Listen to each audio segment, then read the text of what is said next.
महात्मा बुद्ध कहते हैं कि शांति हमारे भीतर है, शांति हमारे अंदर से आती है, इसे बाहर ढूंढना व्यर्थ है। लेकिन अगर आप आज के समय की बात करेंगे तो आज हर एक मनुष्य केवल दौड़ में लगा हुआ है। उसे दौड़ना पसंद है, वे दूसरों से आगे निकलना चाहता है और दूसरों से कुछ अलग मुकाम बनाना चाहता है। लेकिन वह यह भूल चुका है कि जिस रास्ते पर वह दौड़ रहा है वह रास्ता कभी खत्म नहीं होता और ना ही आपको कभी मंजिल मिल पाएगी, क्योंकि यह रास्ता अनंत है, इसका कोई अंत नहीं। अंतिम समय में भी जब हम अपने आप को देखते हैं तो हम अपने आप को वही रास्ते पर खड़ा ही पाते हैं जहां से हमने इसकी शुरुआत की थी। हालांकि यह सच जानकर भी लोगों को कोई फर्क नहीं पड़ता। वह तो इस रेस में, इस दौड़ में जितना चाहते हैं वह अपने आप को श्रेष्ठ साबित करना चाहते हैं। जब कोई उनसे पूछता है कि तुमने अपने जीवन में क्या हासिल किया, तब हम अपना बखान करने से कभी पीछे नहीं हटते। हम इसका जवाब कुछ इस तरह से देते हैं कि हमने अपने जीवन में यह हासिल किया, मैंने अपने जीवन में वह हासिल किया, मैंने इस मुकाम को पाया है, मैंने इतने वर्षों की तपस्या के बाद इस पौधे को हासिल किया है। लेकिन इस बात का असली मतलब केवल वही समझा सकता है जिसने ये सब कुछ पाने के चक्कर में अपने समय को गवा दिया और अभी भी वह इस दौड़ में दौड़ रहा है, क्योंकि उसे अपनी मंजिल अभी तक नहीं मिली। वह इस अनंत रास्ते की आखिरी छोर तक पहुंचना चाहता है, लेकिन जब वह पीछे मुड़कर देखता है तो वह अपने आप को इस रास्ते पर अकेला खड़ा महसूस कर पाता है। और यही हम सबके साथ भी होगा। हम सब भी इससे बच नहीं सकते, लेकिन जो समय से पहले अपने आप को जान पाते हैं, जो अपने आप को समझ पाते हैं, वह इस अनंत यात्रा को पहले ही देख लेते हैं, समझ जाते हैं। वह अपनी हर गलतियों को सुधारने का प्रयास कर पाते हैं, लेकिन जिन्हें यह नहीं पता कि वह कहां जा रहे हैं और उनकी यात्रा कब खत्म होगी, वे लोग इस दौड़ में केवल दौड़ते ही चले जाते हैं। इसे और अच्छे से समझाने के लिए आज की जो कहानी मैं आप सभी के लिए लेकर आया हूं, इस कहानी के माध्यम से आप यह समझ सकेंगे कि हम इस अनंत यात्रा को कैसे समाप्त कर सकते हैं और ऐसी क्या चीज है जिसे हम अपने जीवन में उतारकर अपने आप को समझ सकते हैं, पहचान सकते हैं, जिससे हम अपने जीवन की सभी समस्याओं का समाधान कर सकते हैं। एक समय की बात है, किसी नगरी के एक पहाड़ पर एक गुरु रहा करते थे। उन गुरु की ख्याति दूर दूर तक फैली हुई थी। वह गुरु बहुत ही ज्ञानी थे, लेकिन उन्होंने अपने पूरे जीवन काल में कभी किसी को अपना शिष्य नहीं बनाया। उनके पास अनेक लोग आते और उनसे कहते कि हमें अपना शिष्य बना ले, लेकिन वह कभी किसी को अपना शिष्य नहीं बनाते और वहां से उन्हें भगा देते। इसी तरह से समय बीतता गया। समय के साथ साथ अब युवा गुरु धीरे धीरे वृद्ध हो चुके थे। अब उनकी रोजमर्रा के कामों में भी उन्हें तकलीफ होने लगी थी। तब उनके मन में यह ख्याल उत्पन्न हुआ कि यदि मैंने अपने जीवन में किसी को अपना शिष्य बना लिया होता तो आज वह शिष्य मेरी कुछ तो मदद अवश्य कर देता। लेकिन उस वक्त मैंने किसी को अपना शिष्य नहीं बनाया और अब मेरे पास कोई भी यह तक कहने नहीं आता कि है गुरुवर मुझे अपना शिष्य बना ले, क्योंकि अब उनका शिष्य कोई नहीं बनना चाहता था। सभी को यही लगता था कि वह तो पागल है और कौन उस पागल का शिष्य बनना चाहेगा। वह सभी को भगा देता है, किसी को भी अपने पास रहने नहीं देता। तभी एक दिन एक युवक अपना बोरिया बिस्तर बांधे हुए उन गुरु के पास पहुंचा और उनसे कहने लगा, है गुरुदेव, मैंने सुना है आप बहुत ज्ञानी हैं, आपकी ख्याति दूर दूर तक फैली हुई है, लेकिन आप कभी किसी को अपना शिष्य नहीं बनाते। मैं आज आपके पास यही विनती लेकर आया हूं कि कृपा करके मुझे अपना शिष्य बना लीजिए। आप जो कहेंगे मैं वो करूंगा, लेकिन मुझे केवल आपसे ही ज्ञान प्राप्त करना है। मैंने सुना है अब बहुत ज्ञानी है और इसी इच्छा से मैं यहां पर आया हूं कि वह ज्ञान आप मुझे देंगे, मुझे सिखाएंगे। मैं बड़ी आस लेकर आपके पास आया हूं। जब मैं यहां आ रहा था तो हर कोई मुझे यहां आने से मना कर रहा था। हर कोई मुझसे यही कहता था कि उनके पास ना जाओ, वह बहुत पागल है, वह किसी को अपना शिष्य नहीं बनाते। यदि तुम उनके पास जाओगी तो वह तुम्हें डांट कर भगा देंगे, लेकिन तुम्हें अपना शिष्य नहीं बनाएंगे। सभी लोग मुझे रोक रहे थे, लेकिन मुझे तो केवल आपका ही शिष्य बनना है। क्या आप मुझे अपना शिष्य बनाएंगे? कृपा करके न मत कहिएगा। मैं आज आपके पास बड़ी आस लेकर आया हूं। उस युवक के मुख से यह सारी बातें सुनकर वह गुरुवर उस युवक से कहते हैं, हां, आज से तुम मेरे शिष्य हो। मैं तुम्हें अपना शिष्य बनाता हूं और कल से मैं तुम्हें ज्ञान भी अवश्य दूंगा। धीरे धीरे रात्रि का समय हो चुका था और उतने ऊपर उस पहाड़ी पर पानी का कोई स्रोत नहीं था। पानी लेने बहुत दूर जाना पड़ता था और शिष्य को बहुत जोरों की प्यास लग चुकी थी। वह पानी ढूंढने के लिए यहां वहां घूम रहा था, यहां वहां फिर रहा था, लेकिन उसे कहीं भी पानी नहीं मिला। और जब उन गुरुवर ने अपने उस शिष्य को पानी ढूंढता हुआ देखा तो उन्होंने कहा, बेटा, तुम्हें इस पहाड़ पर कहीं पानी नहीं मिलेगा। आज की रात तुम्हें ऐसे ही बितानी पड़ेगी। कल सुबह सुबह हम पानी के लिए निकल पड़ेंगे। उस शिष्य ने अपने और गुरुवर की बात मान ली। उसने जैसे तैसे अपनी रात वहां पर बिताई और अगले दिन सुबह सुबह वह गुरुवर और वे शिष्य पानी लेने के लिए निकल पड़े। वह दोनों एक कुएं के पास पहुंचे। शिष्य को जोरों की प्यास लगी थी। उसने कुएं से झट से पानी निकाला और फटाफट पी गया, क्योंकि उसका गला सूखा हुआ था और उसे प्यास भी बहुत जोरों की लगी थी। यह देखकर उन गुरुवर ने अपने शिष्य से कहा, मूर्ख कहीं का, मुझे भूल गया। तेरे साथ मैं भी तो प्यासा हूं, क्या मुझे पानी की कोई आवश्यकता नहीं? इस पर शिष्य अपने गुरु से माफी मांगता है और कहता है गुरुदेव, मुझे क्षमा कीजिए। मुझे बहुत जोरों की प्यास लगी थी, जिस कारण मुझे आपका ध्यान नहीं आया और मैंने पानी निकालकर खुद ही पहले पी लिया। लेकिन रुक जाइए, मैं अभी आपके लिए पानी लेकर आता हूं। इतना कहकर उस शिष्य ने एक बार फिर से कुएं से पानी निकाला और गुरुवर को पिलाया। उसके बाद वह शिष्य अपने गुरु से कहता है गुरुवर, आपने कहा था कि आप मुझे कल से ज्ञान देंगे, आप मुझे कल से सिखाएंगे। तभी वह गुरुवर कहते हैं, हाँ, मैंने कहा था और मुझे याद है। तभी वह गुरुवर अपने उस शिष्य को कहते हैं कि एक बार फिर से इस कुएं से पानी निकालो। शिष्य ने गुरु की आज्ञा मानी और उसने एक बार कुएं से फिर पानी निकाला। यह देख वह गुरुवर अपने उस शिष्य से कहते हैं, भंते, अब तुम ही मुझे यह बताओ कि यह पानी और वह पानी जो तुमने पिया था, इन दोनों में क्या फर्क है? इन दोनों में क्या अंतर है? शिष्य ने अपने गुरुवर की बात बड़ी ध्यानपूर्वक सुनी और उसके बाद अपने हाथ में लिया हुआ वह पानी वह उसे घूर घूर कर देखने लगा, लेकिन उसे कुछ समझ नहीं आ रहा था। उसने कहा, है गुरुवर, यह पानी और वह पानी, इन दोनों में क्या फर्क है? इसे बताने के लिए तो मुझे वह दोनों पानी एक साथ रखना होगा, लेकिन मैं तो वह पानी पी चुका हूं। अब मैं भला आपको इन दोनों के बीच का अंतर कैसे बता सकता हूं? कहीं आप मुझे मूर्ख तो नहीं बना रहे? क्योंकि पानी तो एक जैसा ही होता है, फिर भला पानी में कैसा भेद? शिष्य की यह बात सुनकर वह गुरु अपने शिष्य को बड़े ही ध्यानपूर्वक तौर से देखते हैं और फिर कहते, भंते, जब मनुष्य के भीतर किसी चीज की प्यास उत्पन्न होती है और वह अत्यंत गहरी होती है, तब मनुष्य उस प्यास को बुझाने के लिए, उसका निवारण करने के लिए अपनी पूरी ऊर्जा, अपनी पूरी ताकत लगा देता है और तब उसे केवल अपने प्यास बुझाने का वह स्रोत नजर आता है, वह वस्तु नजर आती है।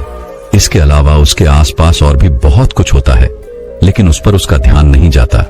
जिस प्रकार तुम्हारा गला सूखा हुआ था और तुम्हें जोरों की प्यास लगी थी, तुमने कुएं से पानी निकाला और झट से पी गए। तुम्हें एक पल के लिए यह ख्याल नहीं आया कि साथ ही में तुम्हारे गुरु भी खड़े हैं और उन्हें भी जोरों की प्यास लगी हुई है। जिस प्रकार अभी तुम्हारे हाथ में यह पानी है और तुम्हारे चारों ओर भी बहुत कुछ है, लेकिन पानी भले ही वैसा ही है, इसका रंग, इसका स्वाद बिल्कुल वैसा ही है, लेकिन यह वह पानी नहीं है जिसके लिए तुम्हारे प्राण सूखे जा रहे थे। इसी कारणवश देखो, तुमने अभी भी यह पानी अपने हाथ में ही लिया हुआ है।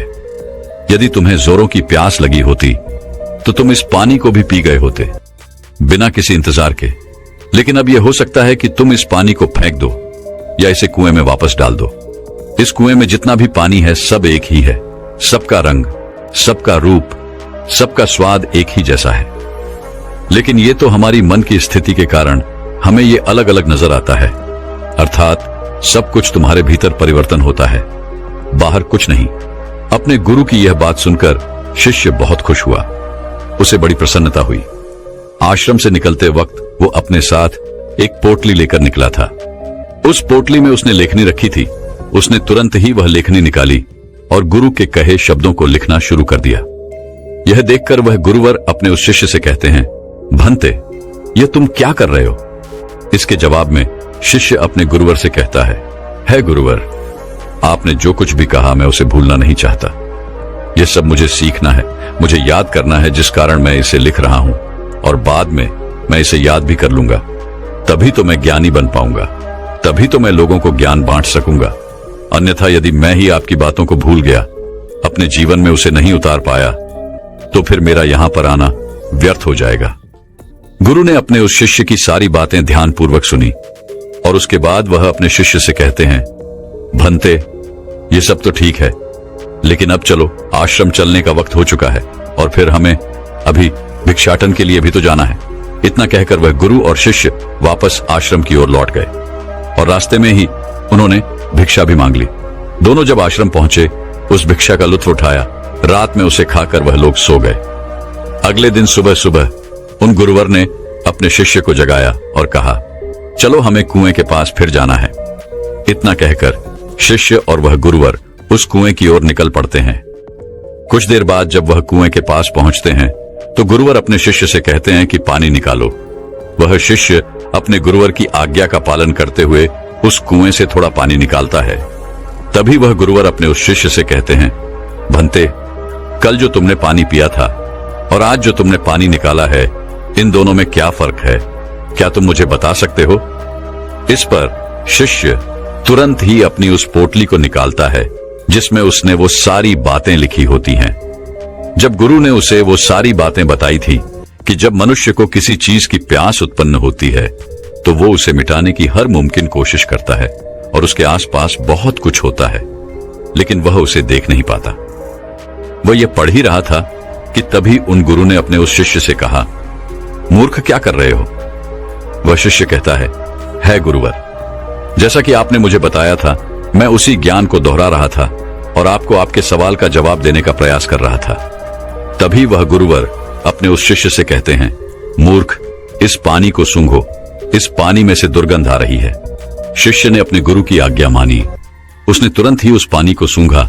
उसमें से सचमुच बदबू आ रही थी, मानो वह पानी सड़ चुका हो। तभी वह गुरु कुएं की ओर आगे बढ़ते हैं और कुएं में झांक कर देखते हैं तो उसके अंदर एक जीव मरा पड़ा था। जैसे तैसे उन गुरुवर ने और उस शिष्य ने मिलकर उस जीव को कुएं से बाहर निकाला और उस जानवर की ओर इशारा करते हुए और गुरुवर अपने शिष्य से कहते हैं, भंते, क्या तुम इसे देख पा रहे हो? इस पर शिष्य कहता है, हाँ गुरुवर, मैं इसे देख पा रहा हूं। तभी वह गुरुवर कहते हैं, इस पृथ्वी पर जिसने अब भी जन्म लिया है उसकी मृत्यु निश्चित है। वह एक न एक दिन मृत्यु को अवश्य प्राप्त होता है। जब एक मनुष्य जन्म लेता है तो उसका जीवन संपूर्ण होता है और मृत्यु शून्य होती है। लेकिन धीरे धीरे जैसे जैसे समय बीतता जाता है, एक एक दिन ढलते जाते हैं, जीवन घटने लगता है और मृत्यु संपूर्ण होती जाती है। किसी की भी मृत्यु यूं ही अचानक नहीं हो जाती।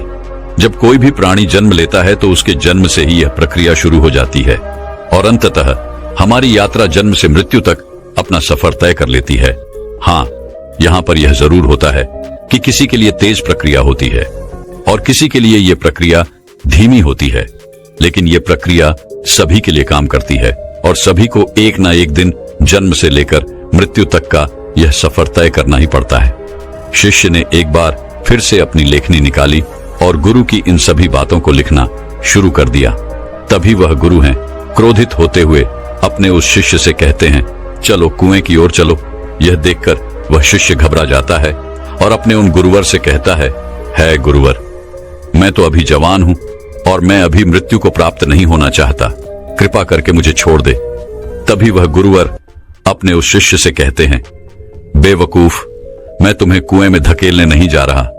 मैं तो यह कह रहा हूं कि कुएं के चारों ओर एक दीवार खड़ी कर देते हैं जिससे और कोई इस कुएं में ना गिरे, जिससे किसी और को व्यर्थ अपनी जान ना गंवानी पड़े।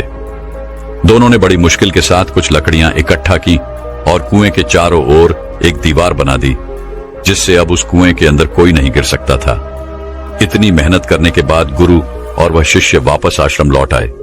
धीरे धीरे ऐसे ही कई दिन बीत गए। शिष्य अब उन गुरुवर के साथ अपना अधिकांश समय बिताता था, उनका सारा काम करता था। एक दिन उसने देखा कि उसके गुरुवर बहुत प्रसन्न है। तभी वह उन गुरुवर के पास पहुंचा और अपने उन गुरुवर से कहता है गुरुवर, आज आप बहुत प्रसन्न दिख रहे हैं, क्या मैं आज आपसे कुछ पूछ सकता हूं? तभी वह गुरुवर अपने उस शिष्य से कहते हैं, हाँ अवश्य। तभी शिष्य कहता है गुरुदेव, आप मुझे कोई ऐसा ज्ञान दीजिए जो सबसे बड़ा हो, जिसके आगे मुझे कोई और ज्ञान अर्जित करने की कोई आवश्यकता ना पड़े।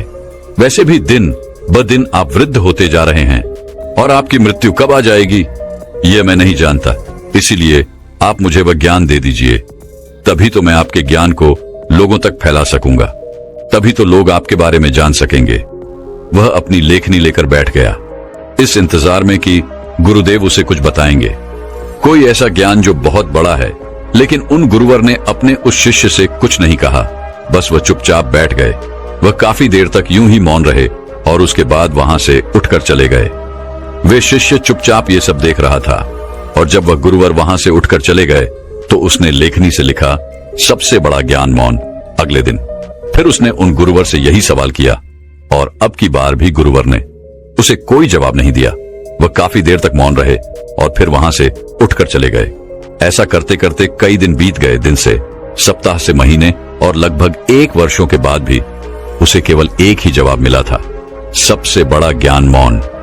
इसके अलावा उसने लेखनी से और कुछ नहीं लिखा था, क्योंकि वह गुरुवर जब भी इस सवाल को सुनते तो वह मौन हो जाते और अपने उस शिष्य से कुछ ना कहते, जिस कारण वह शिष्य भी हर रोज अपनी लेखनी से केवल एक ही बात लिखता था, सबसे बड़ा ज्ञान मौन। लेकिन अब उसके सब्र का बांध टूटा जा रहा था। एक दिन रात को उसे नींद नहीं आ रही थी। वह यहां वहां करवटें बदल रहा था। चांदनी रात थी। वह आश्रम से बाहर निकला और बाहर बैठकर यह सोचने लगा कि आखिर गुरुदेव मुझे वह सबसे बड़ा ज्ञान क्यों नहीं दे रहे? क्या वह मुझे देना नहीं चाहते, या मैं अभी इस लायक नहीं हूं कि उस ज्ञान को समझ सकूं? इस प्रकार उसके मन में हजारों सवाल चल रहे थे, हजारों तरह के विचार उत्पन्न हो रहे थे। तभी अचानक उसे एक पक्षी की आवाज सुनाई पड़ी। उसका पूरा ध्यान उस पक्षी की आवाज पर चला गया और तब उसने महसूस किया कि चारों ओर हवाएं चल रही थीं। पत्तों की सरसराहट की आवाज, ठंडी हवाएं चलने की आवाज, चारों तरफ सन्नाटा छाया हुआ था। वह ये सब महसूस कर पा रहा था। उसने उस सन्नाटे की आवाज को ध्यान से महसूस किया, अपनी आंखें बंद की और बड़े ध्यान से उन आवाजों को सुनने लगा। उसका मन बिल्कुल शांत हो गया और अब तक पहली बार उसने अपने मन को इतना शांत महसूस किया था। पहली बार वह आनंदित महसूस कर रहा था।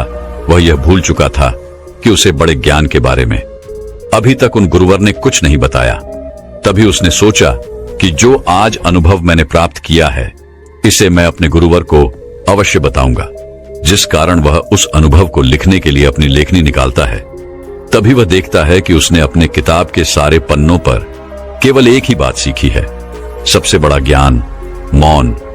तभी उसे यह भी एहसास हो गया कि वह गुरुवर तो उसे सबसे बड़ा ज्ञान दे रहे थे, लेकिन वही उसे समझ नहीं पा रहा था। सबसे बड़ा ज्ञान तो यही है, लेकिन जो उसने अनुभव किया था, उस अनुभव को वह फिर से महसूस करना चाहता था, जिस कारण वह पूरी रात नहीं सोया और फिर से जाकर वहीं पर बैठ गया और रात भर उन आवाजों का अनुभव करता रहा, शांति को महसूस करता रहा। सुबह हो गई थी। वह सुबह सुबह उठकर अपने गुरुवर के पास आया। उस शिष्य के गुरु ध्यान में लीन थे। वह चुपचाप वहां पर आया, वहां बैठकर उन्हें शांति से देखता रहा। जब उन गुरुवर ने अपनी आंखें खोली तो अपने उस शिष्य को अपने सामने पाया और वो उसे देखते ही ये समझ चुके थे कि इसे मौन मिल चुका है, इसने शांति का एहसास कर लिया है।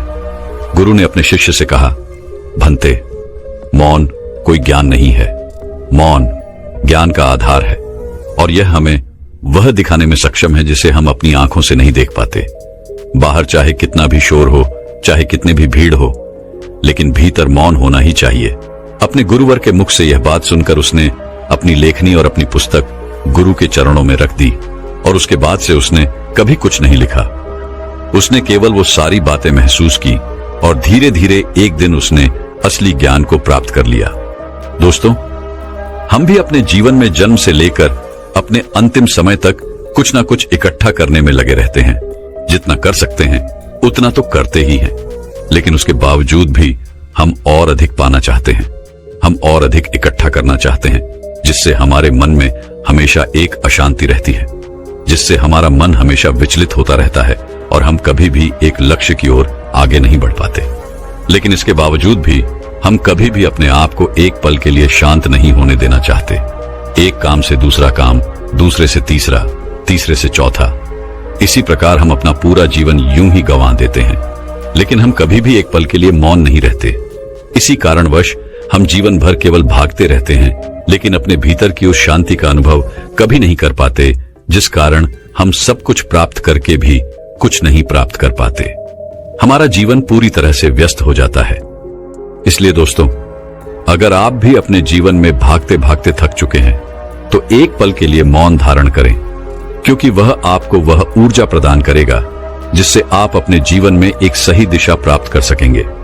अपने भीतर झांकने का प्रयास करें।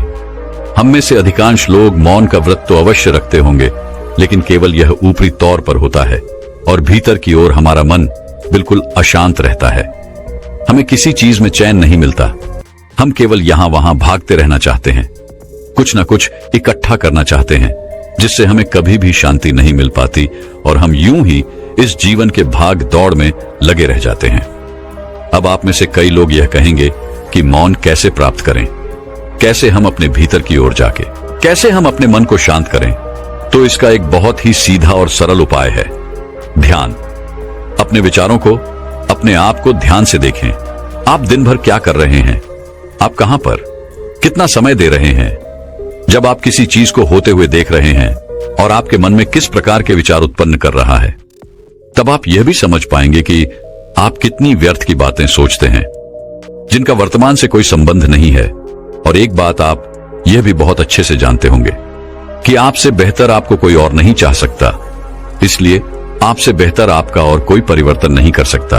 आप जैसा चाहें वैसा अपने आप को बना सकते हैं, इसलिए कोशिश करें। निरंतर कोशिश करते रहने पर आप मौन को भी अवश्य पालेंगे और अपने जीवन को एक सही दिशा और दशा देने में सक्षम हो पाएंगे। दोस्तों, उम्मीद है कि आपने आज की इस वीडियो से जरूर कुछ ना कुछ सीखा होगा। तो इस वीडियो को लाइक और अपने दोस्तों के साथ शेयर करना ना भूलें। हमें ऐसे ही सपोर्ट करने के लिए चैनल को सब्सक्राइब और घंटी बटन को जरूर दबा दें। तो चलिए मिलते हैं एक और वीडियो में, तब तक के लिए अपना ख्याल रखें। धन्यवाद।